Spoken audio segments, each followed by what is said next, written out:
يا أيها الذين آمنوا كتب عليكم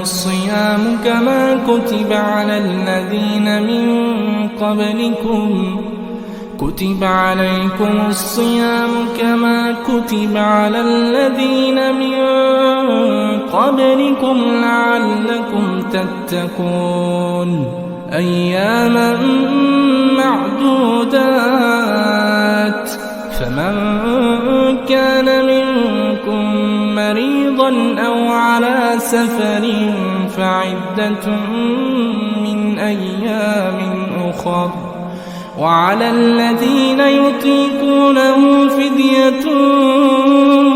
طعام مسكين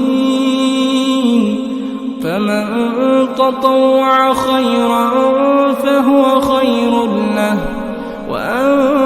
تصوموا خير لكم إن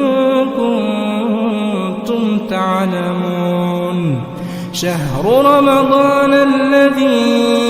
أنزل فيه القرآن هدى للناس وبينات من الهدى والفرقان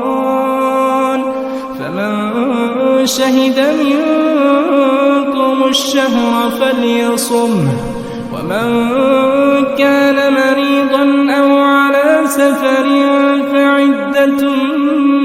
من أيام أخر يريد الله بكم اليسر ولا يريد بكم العسر ولتكملوا العدة ولتكبروا الله على ما